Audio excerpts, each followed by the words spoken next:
Hello students, welcome to my YouTube channel Anil physics academy.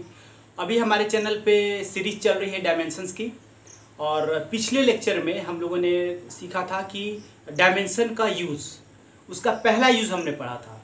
पहला use क्या था कि to check the dimensional consistency of an equation. इसका मतलब ये हुआ कि अगर कोई इक्वेशन सही है, अगर इक्वेशन करेक्ट है, तो उसके सभी टर्म्स का डायमेंशन क्या होना चाहिए? सेम होना चाहिए। अगर ऐसा नहीं है, यानी उसके सभी टर्म्स का डायमेंशन सेम नहीं है, then that equation is absolutely wrong. हाँ, अगर ऐसा हो कि अगर किसी किसी इक्वेशन के सभी टर्म्स का डायमेंशन सेम हो, तो वो इक्वेशन सही हो भी सकता है, नहीं भी हो सकता है। लेकिन अगर ऐसा हो जाए कि उसके एक भी टर्म का डायमेंशन डिफरेंट हो बाकी सबसे, तो वो इक्वेशन हर हाल में गलत होगा। ठीक है, तो आज हम लोग इसी टॉपिक पे कि checking the consistency of A dimension in an equation, हम लोग एनसीईआरटी के बुक से कुछ क्वेश्चंस हम लोग सॉल्व करेंगे। तो let us start the class. ठीक है, तो पहला क्वेश्चन मैं ले रहा हूं, ये एग्जाम्पल का क्वेश्चन है, पेज नंबर 33। ये है पेज नंबर, क्वेश्चन तुम्हारे यहाँ मैं लिख देता हूँ। क्वेश्चन कहाँ है? एनसीईआरटी पेज नंबर 33 क्लास 11 का। अब क्वेश्चन नंबर कौन सा है? Question number 2.16। ठीक है, ये क्वेश्चन क्या बोल रहा है कि यहाँ पे एनर्जी के कुछ फॉर्मूले दिए हुए हैं। क्वेश्चन में एनर्जी का कुछ फॉर्मूला दिया हुआ है जो मैं लिख रहा हूँ। ए काइनेटिक एनर्जी का, K equal to m² v², और दूसरा है K इक्वल टू हाफ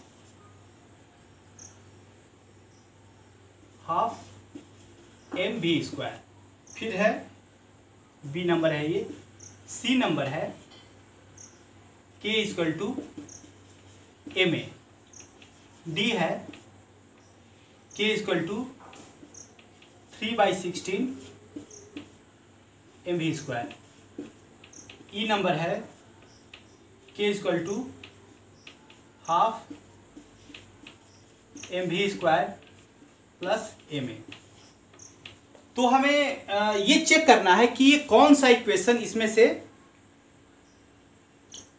गलत है on the basis of dimension. तो सिंपल है, हम लोग का करना क्या है कि इसमें सभी इक्वेशंस के जितने भी टर्म्स हैं सबका डायमेंशन पता करना है। अगर सभी टर्म्स का डायमेंशन सेम है तो इक्वेशन सही हो सकता है। अगर ऐसा कोई इक्वेशन इसमें मिल जाए जिसमें किसी एक सभी टर्म्स का डायमेंशन सेम नहीं है, then that equation is absolutely wrong. तो चलो हम लोग शुरू करते हैं। ए नंबर में क्या है? देखो, सबसे पहले काइनेटिक एनर्जी। तो काइनेटिक एनर्जी का डायमेंशन क्या होता है? काइनेटिक एनर्जी का डायमेंशन होता है, मैं यहाँ पहले लिख देता हूँ, वो होता है तुम्हारा, मैंने बताया, कई बार बताया है, ml² T−2। ठीक है, तो चलो ए नंबर देखते हैं हम लोग। ए नंबर में क्या है? तो काइनेटिक एनर्जी का डायमेंशन तो ये हुआ, यानी देखो सभी इक्वेशन के सभी टर्म्स का डायमेंशन यही होना चाहिए, क्योंकि लेफ्ट हैंड साइड में K है, एक टर्म इतना है, यानी एक टर्म मेरा ये हुआ, तो सभी टर्म्स का भी डायमेंशन यही होना चाहिए। तो ए नंबर में देखते हैं, ए नंबर में है तुम्हारा राइट हैंड साइड में क्या है? m² v²। तो m क्या है? मास है, तो m यहाँ मास है, तो m²। v क्या है? स्पीड है, तो l²। v क्या होता है? l T−1 का स्क्वायर। ठीक है, तो कितना हुआ? m² l² T−2। ठीक है, यानी a में इसका तो डायमेंशन इतना है ही, इसका डायमेंशन क्या आया? इतना आया, जो इसके बराबर नहीं है, जो K के बराबर नहीं है। इससे क्या साबित हुआ कि पहला इक्वेशन इस क्या है? It's prove to be wrong. Why? Because the dimension of all the terms is not the same. ठीक है, तो पहला इक्वेशन मेरा क्या है? गलत है on the basis of dimensional analysis. और नंबर 2 पे आते हैं, नंबर बी पे क्या है? लेफ्ट हैंड साइड तो K है, जिसका डायमेंशन ये है। राइट हैंड साइड में कितना है? Half mv²। तो देखो, हाफ तो नंबर है, नंबर का कोई डायमेंशन होता नहीं है। m क्या है? मास है, वेलोसिटी का क्या होता है, स्पीड, चाहे इसको कह सकते हैं एल टी इनवर्स का स्क्वायर, तो कितना हुआ M L square T inverse 2। हाँ, इसका डायमेंशन मिल रहा है के साथ, ठीक है। Then this equation is dimensionally correct, ठीक है। तो ये इक्वेशन सही है। चलो अब आगे बढ़ते हैं हम लोग सी पे, थोड़ा जगह बनाते हैं।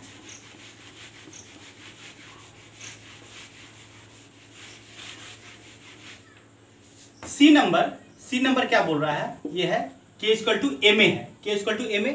तो एम ए का डायमेंशन क्या है तुम्हारा, एम ए का मास का m होता है, एक्सेलरेशन का एल टी इनवर्स 2। ये भी k के बराबर नहीं है, k का क्या है m l square T minus 2। तो इक्वेशन 3 भी क्या हुआ, इक्वेशन तुम्हारा 3 ये क्या हुआ, रॉन्ग हुआ। इक्वेशन बी क्या हुआ, सही हुआ, सी गलत है। अब आते हैं डी नंबर पे। डी नंबर पे क्या है, 3/16 एम भी स्क्वायर, 3/16 एम भी स्क्वायर। तो देखो सिंपल सी बात है पहले कि 3/16 का तो कोई डायमेंशन होता नहीं है, क्योंकि it is a pure number. M का हुआ एम, वेलोसिटी का होता है स्पीड का एल टी इनवर्स 1 का स्क्वायर, तो M L square T inverse 2, ठीक है।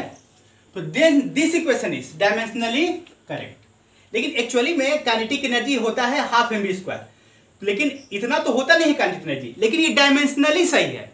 मैंने आप लोगों को बताया था कि कोई इक्वेशन अगर डायमेंशनली सही है तो इसका मतलब ये नहीं कि वो इक्वेशन सही ही है, वो सही हो भी सकता है, नहीं भी हो सकता है। तो इक्वेशन ऐसे गलत है नंबर डी, लेकिन dimensionally this is a correct equation, ठीक है। अब ई पे आते हैं। ई में थोड़ा स्पेस बनाते हैं हम लोग।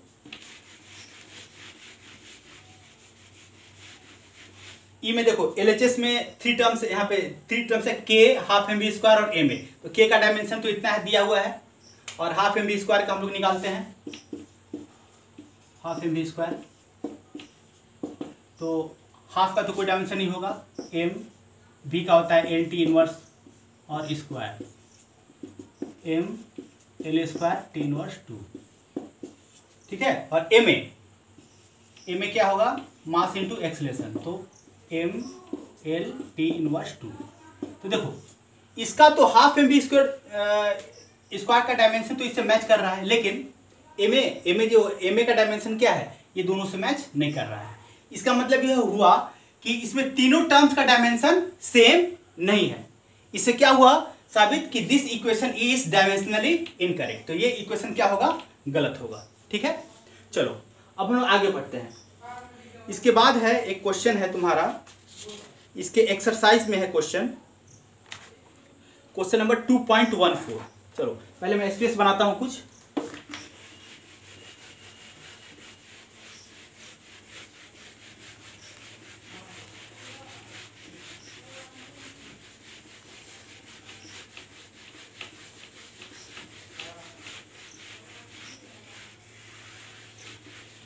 तो देखो मैं लिख देता हूं पेज नंबर, एनसीईआरटी बुक का पेज नंबर 36, क्वेश्चन नंबर 2.14, ठीक है। ये क्वेश्चन क्या बोल रहा है कि a book with many printing errors contain 4 different formula for displacement y of A particle undergoing certain periodic motion. देखो एक पार्टिकल है जो पीरियोडिक मोशन में मूव कर रहा है, तो उसके लिए कुछ फॉर्मूला है, तो उसमें कुछ प्रिंटिंग मिस्टेक हो गया है, तो ठीक है। तो rule out wrong formula on dimensional grounds. तो इसमें हमें रॉन्ग कुछ फॉर्मूला दिए हुए हैं डिस्प्लेसमेंट के, तो ऑन द डायमेंशनल बेसिस हमें ये पता करना है कि कौन सा फॉर्मूला उसमें गलत है, ठीक है। चलो फॉर्मूला को लिखते हैं। पहले 4 फॉर्मूला दिए हैं यहाँ पे। ए बराबर दिया हुआ है y बराबर a sine 2 pi t divided by t. या ध्यान दो y क्या है, कोई पार्टिकल देखो सिंपल क्या कर रहा है, ऑसिलेट कर रहा है ना। अच्छा सिंपल सर्टेन पीरियोडिक मोशन कर रहा है। पीरियोडिक मोशन क्या मतलब कि ऐसे आगे पीछे ऐसे हो रहा है पीरियोडिक मोशन, तो उसका डिस्प्लेसमेंट मतलब देखो पीरियोडिक मोशन में एक मीन पॉइंट होता है, तो डिस्प्लेसमेंट यहाँ से मतलब किसी टाइम में इसका डिस्प्लेसमेंट है, तो वही y शो कर रहा है, y इज डिस्प्लेसमेंट। ए क्या है, what is a, it is maximum displacement. जैसे मान लो कोई बॉडी पीरियोडिक मोशन कर रहा है तो सबसे यहाँ पे गया मैक्सिमम डिस्प्लेसमेंट, फिर आया यही मीन पोजीशन है, यहाँ मैक्सिमम डिस्प्लेसमेंट, फिर आया फिर मैक्सिमम डिस्प्लेसमेंट। तो ए क्या है, मैक्सिमम डिस्प्लेसमेंट है। स्मॉल टी क्या है, ये टाइम है, और कैपिटल टी क्या है, ये टाइम पीरियड है। टाइम पीरियड क्या होता है कि एक ऑसिलेशन जितने टाइम में कोई बॉडी पूरा करता है उसको बोलते हैं टाइम पीरियड। जैसे मान लो कोई बॉडी यहाँ से चलना शुरू किया ऑसिलेशन, फिर यहाँ पे आया और फिर यहाँ पे आया, तो पूरा एक ऑसिलेशन जब पूरा किया उसको बोलते हैं टाइम पीरियड। ठीक है, तो ये सब चीज इसमें है। हाँ, और दूसरा फॉर्मूला है B number, y equal to a sine v t. C number है y equal to a by t sine t by a. और डी नंबर है y equal to a root two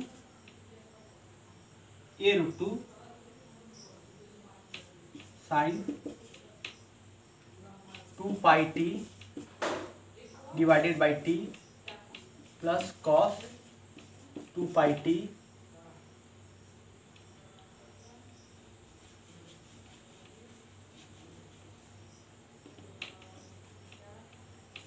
divided by t plus cos 2 pi t divided by t. ठीक है, चलो तो इसको हम लोग देखते हैं कौन सा इक्वेशन सही है कौन सा इक्वेशन गलत है। तो शुरू करते हैं हम लोग ए नंबर से। ए नंबर में क्या है तुम्हारा, देखो एल क्या है, डिस्प्लेसमेंट है, वाई क्या है, डिस्प्लेसमेंट है। तो ये जो पूरा टर्म है ये, इसका भी थी क्या तुम्हारा, ये क्या आना चाहिए, डायमेंशन एक। तो ए वाई का तुम्हारा क्या होगा, वाई का ये क्या है, डिस्प्लेसमेंट है, तो इसका होगा एल। तो ये पूरा ये राइट हैंड साइड ये टर्म है, इसका भी क्या होना चाहिए थी, डायमेंशन एल आना चाहिए। तो उसमें ए क्या है, इसमें ए है तुम्हारा मैक्सिमम डिस्प्लेसमेंट, तो इसका तो एल होगा, ए का एल होगा। तो बाकी बचा sine 2 pi T by T. मैंने बताया था तुम लोगों को कि साइन थीटा का, चाहे cos theta, tan theta, cosec theta, मतलब ट्रिग्नोमेट्रिक फंक्शन का कोई भी डायमेंशन नहीं होता, दे आर डायमेंशनलेस। तो ये तो डायमेंशनलेस होगा। अब इसका एंगल देखते हैं, साइन थीटा, तो थीटा बराबर यहाँ क्या है, थीटा बराबर है 2 पाई टी बाई टी। ये भी डायमेंशनलेस होता है, मैंने बताया था तुमको। जो एंगल होता है, एंगल इज प्लेन एंगल या फिर solid angle, they are dimensionless. तो देखो, तो इसको भी डायमेंशनलेस होना पड़ेगा। तो देखो यहाँ पे इसका डायमेंशन निकालते हैं 2 पाई टी बाई टी का, 2 पाई टी बाई टी। इसका डायमेंशन क्या होगा सुनो, तो 2 पाई का तो कोई डायमेंशन नहीं होगा क्योंकि ये नंबर है। तो टी बाई टी का क्या होगा, स्मॉल टी का टी, और कैपिटल टी का ये भी टाइम पीरियड है और ये भी क्या है, टाइम ही है। तो टी बाई टी यानी क्या हुआ, डायमेंशनलेस, यानी टी का पावर 0, कोई डायमेंशन नहीं इसका है। यानी ये इक्वेशन देखो, तो यानी ये पूरा चीज जो हुआ इसका कोई डायमेंशन नहीं है। तो अब ए का क्या है, एल, यानी जो तो यानी पूरा का हम डायमेंशन अगर लिखें यहाँ पे, अगर हम ऐसे लिखें a sine 2 pi T by t, इसका डायमेंशन क्या होगा, ए का एल होगा, और इसका तो कोई डायमेंशन है नहीं, ये डायमेंशनलेस है, तो पूरे का क्या होगा, एल है। और वही कितना है, एलएचएस में वाई का डायमेंशन है, यानी this equation is dimensionally correct. A क्या है, डायमेंशनली क्या है तुम्हारा, करेक्ट है। ठीक है, अब आते हैं तुम्हारा बी नंबर पे। बी नंबर एलएचएस में वाई है, उसका डायमेंशन एल है। राइट साइड में देखते हैं हम लोग, राइट साइड में कितना है तुम्हारा डायमेंशन, ए, देखो ए साइन वी टी है, यही ना है। अब ध्यान दो, ये जो मैंने बताया कि जो साइन वी टी यानी जो एंगल है इसका कोई डायमेंशन नहीं होना चाहिए, इट मस्ट बी डायमेंशनलेस, या फिर इट मस्ट बी, तो इसका डायमेंशन मतलब पता करते हैं हम लोग, V T what is V, it is velocity, और टी क्या है, टाइम है। तो वी वेलोसिटी का क्या होता है, एल टी इनवर्स होता है, और टाइम का क्या होता है, टी होता है। तो यहाँ पे t -1 और 1 कैंसिल होगा, बचा एल। यानी यहाँ पे साइन थीटा यानी एंगल का डायमेंशन है, और ये कभी पॉसिबल नहीं हो सकता है, एंगल का डायमेंशन नहीं हो सकता है। तो इसीलिए ये जो इक्वेशन है B number, it is wrong. ठीक है, अब आते हैं सी नंबर पे, थोड़ा स्पेस हम लोग बनाते हैं।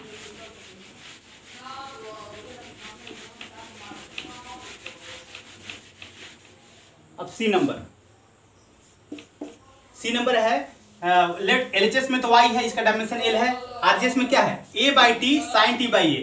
तो देखो यहाँ पे पहले तो t/a sin t/a जो एंगल है इसका डायमेंशन t/a, तो t तो तुम्हारा टाइम है,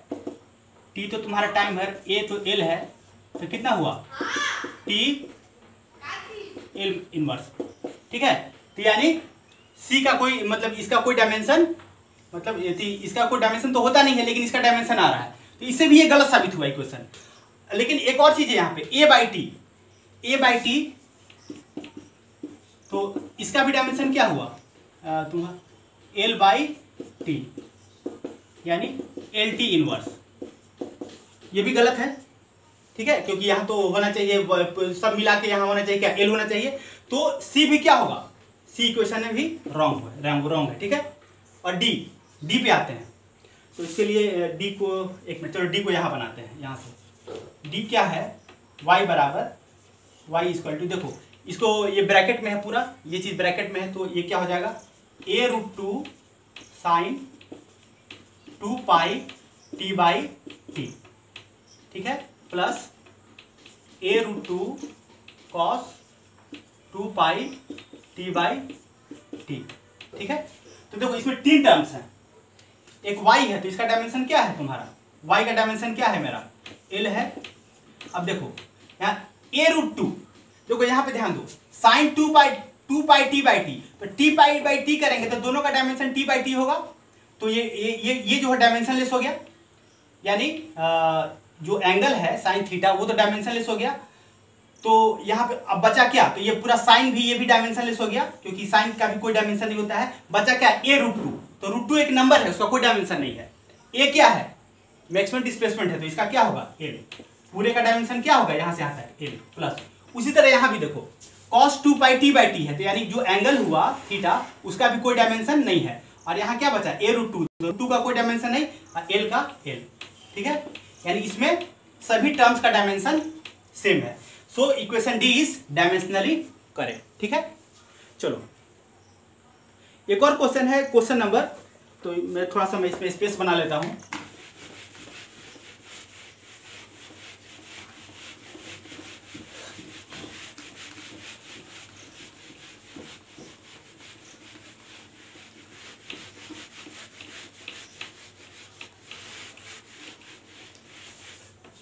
देखो एक और क्वेश्चन है, क्वेश्चन 2.15, क्वेश्चन 2.15। ठीक है, ये क्या बोलता है, सुनो, ये क्वेश्चन बोलता है कि एक इक्वेशन है जो आइंस्टाइन का फॉर्मूला होता है, मास एनर्जी फॉर्मूला। ठीक है, एक नहीं मास फॉर्मूला, फेमस नहीं एक फॉर्मूला होता है जो एक बॉडी का रेस्ट पे मास, रेस्ट, देखो सुनो, ऐसा है, तुम लोग जाके आगे पढ़ोगे रिलेटिविटी जब पढ़ोगे तब, कि जब एक बॉडी का रेस्ट में जो मास है और एक बार बॉडी मूव कर रहा है मास है, दोनों के मास में अंतर होता है। ठीक है, उसके लिए एक फार्मूला होता है। ठीक है, और वो फार्मूला को क्वेश्चन बोल रहा है कि इस फार्मूले को गलत ढंग से लिख दिया गया। कैसे लिख दिया गया, m इक्वल टू किसी बॉडी का मास इक्वल टू क्या है m0 क्या है, मास एट रेस्ट, मतलब जब बॉडी m बराबर m0 क्या है, mass at rest divided by 1 minus v square का पावर 1 माइनस v स्क्वायर का पावर हाफ। तो उसमें देखो, तो इसमें इस फॉर्मूला में c भी आता है। व्हाट इज c, c है स्पीड ऑफ लाइट। तो क्वेश्चन पूछ रहा है कि c को कहां पुट करें कि इक्वेशन डायमेंशनली सही हो जाए। अगर इक्वेशन सही होगा तो डायमेंशनली, तो देखो पहले बात, अगर हमको चेक करना है किसी इक्वेशन को सही है कि नहीं, तो पहले उसके सभी टर्म्स का डायमेंशन चेक करेंगे। अगर डायमेंशन सेम आ गया तो वो इक्वेशन सही हो भी सकता है और नहीं भी हो सकता है, लेकिन अगर कहीं डायमेंशन गलत हो गया तो इक्वेशन पूरी तरह से गलत है। यहाँ देखो ये इक्वेशन गलत है, क्योंकि यहाँ पे लेफ्ट हैंड साइड में मास, इसका डायमेंशन क्या होगा, मास का डायमेंशन क्या होगा, मास का m होगा, और तुम्हारा ये राइट हैंड साइड इसका पूरा डायमेंशन लिखेंगे तो देखो इसका कुछ देखो m0/1 माइनस v स्क्वायर का पावर हाफ। तो डायमेंशन अगर लिखने जाएंगे तो देखो मान लो यहाँ पे m होगा 1 माइनस LT इनवर्स 2, इसका हाफ ऐसे, मतलब ये m इसका डायमेंशन नहीं आएगा, इसका डायमेंशन m इस पूरे का डायमेंशन m नहीं आएगा। तो अब क्या करें इसमें, तो पूछ रहा है कि c को कहाँ पुट करें। इस फॉर्मूला में c मतलब स्पीड ऑफ लाइट को कहाँ पुट करें कि ये इक्वेशन डायमेंशनली करेक्ट हो जाए। तो सुनो, अगर हम मान लो उसको यहाँ पुट करते हैं c², तो क्या होगा, ध्यान दो। तो यहाँ पे क्या, सुनो, यहाँ पे v² क्या है, वेलोसिटी है, और c भी क्या है, स्पीड ऑफ लाइट है। दोनों सेम चीज है, दोनों स्पीड है। v भी स्पीड है, c भी स्पीड है। तो v² का जो डायमेंशन होगा वही c² का डायमेंशन होगा, क्योंकि दोनों स्पीड है, स्पीड का स्क्वायर स्पीड का स्क्वायर। तो ये क्या हो जाएगा, जैसे v² c² का डायमेंशन निकालते हैं हम, तो v का क्या होगा, LT इनवर्स का स्क्वायर बटे c का क्या होगा, LT इनवर्स का स्क्वायर। ठीक है, तो दोनों कैंसिल हो गया ना, तो ये डायमेंशनलेस, तो ये पूरा क्या हुआ, डायमेंशनल हो गया। तो ये पूरा डायमेंशनलेस हो गया, ये डायमेंशनलेस हो गया, तो यहाँ तो कुछ है नहीं, खाली नंबर है। तो बचा क्या, m0 क्या है, मास एट रेस्ट है। तो उस केस में अगर यहाँ c² पुट कर दें तो क्या होगा, इस केस में अगर c² पुट कर दें तो दोनों का डायमेंशन, m का डायमेंशन इसका m होगा और इसका भी, क्योंकि ये नीचे पूरा डायमेंशनलेस हो गया, क्योंकि v² से c² का डायमेंशन वो दोनों कैंसिल हो जाएगा। तो बचा क्या, इसका भी m हो जाएगा। तो c² को अगर हम यहाँ रख दें, v² के नीचे v² से डिवाइड कर दे c² को, तो ये इक्वेशन मेरा सही हो जाएगा। ठीक है, तो गाइज ये कुछ क्वेश्चन थे जो एनसीईआरटी की बुक में है। आपको टॉपिक पे कि checking the consistency of A equation, dimensional consistency of A equation. और नेक्स्ट लेक्चर में हम लोग जो कुछ क्वेश्चन ऐसे बनाएंगे जो डिफरेंट कॉम्पिटिटिव एग्जाम जैसे नीट, जेई, ये सब में आए हुए हैं।